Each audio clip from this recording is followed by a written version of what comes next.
چلے جی، ایک نیا ڈرامہ شروع ہوتا ہے کہ دعا زارا دارالامان سے لاہور ہائی کورٹ جاتی ہیں اور وہاں جا کے کہتی ہیں کہ میرا جو میڈیکل ہے وہ لاہور میں کروایا جائے، دوبارہ سے کروایا جائے، جس میں عدالت ان کی اپلیکیشن کو ایکسیپٹ کرتے ہوئے مہدی علی کاظمی کو لاہور میں طلب کرتی ہے۔ یہ تو بالکل واضح ہے یہاں پہ کہ معصوم بچی، کیا میں یا آپ بھی اتنا نہیں جانتے کہ کون سے وقت کون سے کیس میں کون سی دفعات لگی جاتی ہے۔ تو یہاں پہ دعا زارا کو پتہ ہے کہ کون سی عدالت میں جانا ہے اور کیسے پرانے میڈیکل رپورٹ کی جو رپورٹ تھی اس کو چیلنج کرنا ہے۔ ایسا اس لیے بھی ممکن ہو سکتا ہے کہ چچو باندریا نے ایک یوٹیوب پر ایک مجلس شورا بنائی تھی جس پہ باقاعدہ اس پورے ٹاپک پر ایک شو کیا گیا تھا کہ کس طریقے سے ہم میڈیکل رپورٹ کو عدالت میں چیلنج کر سکتے ہیں۔ تو لہٰذا یہ غلط نہیں ہوگا کہنا کہ یہ لوگ کافی دنوں سے اس چیز پہ پلاننگ کر رہے تھے، جس کے لیے جب انہوں نے دیکھا کہ اب ٹائم کم ہے تو انہوں نے دعا زارا کو دارالامان بھیجنے کا ڈرامہ بنایا تاکہ لوگوں کی توجہ تھوڑی سی ہٹ جائے اور ان کو مزید پلاننگ کرنے کا وقت مل جائے۔ یہ بات بھی ممکن ہے کہ ان کے پیچھے جو ان کو گائیڈ کر رہے ہیں یا جو وکیل ہے وہ ایک یا دو نہیں بلکہ یہ پورا ایک ٹولہ ان کے پیچھے موجود ہے جو کہ ان کو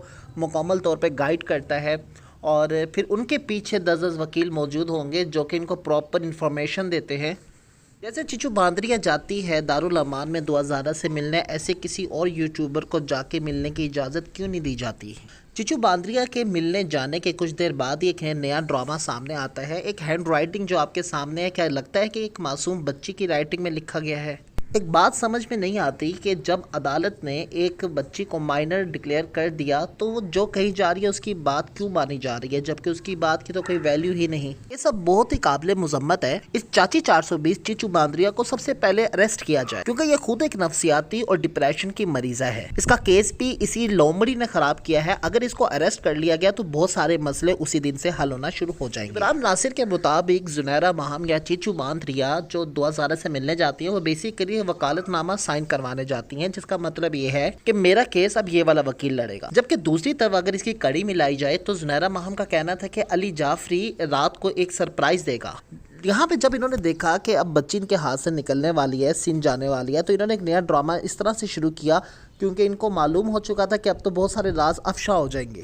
ایسی تو یہ چچو باندریا صبح 6 بجے کی نہیں اٹھی، پھر اس کو کچھ کہو تو یہ رونا شروع کر دیتی ہے یوٹیوب پر آ کے کہ ہائے اللہ یہ گینگ نہیں ہے، ان کو مت کچھ کہو۔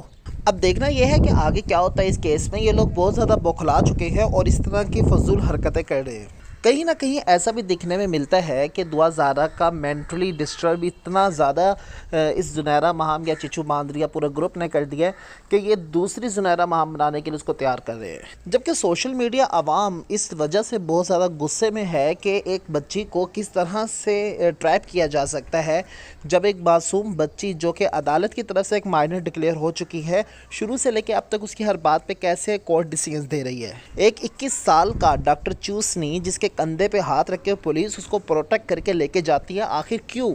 بار بار پوچھنے پہ پولیس کی طرف سے کہا جاتا ہے کہ ظہیر تو مجرم ہے ہی نہیں، کسی کورٹ نے اس کو مجرم کہا ہی نہیں۔ 30 سے 33 ملزمان کی لسٹ میں ظہیر کے جو بھائی ہے شبیر، اس کا نام نکال دیا جاتا ہے، کوئی سب خاموش کیوں؟ 2 دن پہلے دعا زارا کا پیغام تھا دارالامان کے نام کہ اس نے داتا دربار میں رات گزاری، اس کے ظہیر کے ساتھ تعلقات اچھے نہیں۔ پھر آج کون سے میڈیکل کے لیے اس نے ریکویسٹ دی ہے جبکہ وہ ظہیر کے ساتھ رہنا ہی نہیں چاہتی تھی؟ یہ لاکھوں کی نہیں، یہ کروڑوں کے خرچوں کی بات ہے۔ کون ہے ان کے پیچھے جو خرچہ کرتا ہے، کہاں سے پیسہ آتا ہے، یہ بڑے سوچنے کی بات ہے۔ کامنٹ میں اپنی رائے کا ضرور اظہار کیجیے گا، اپنا خیال رکھیے گا۔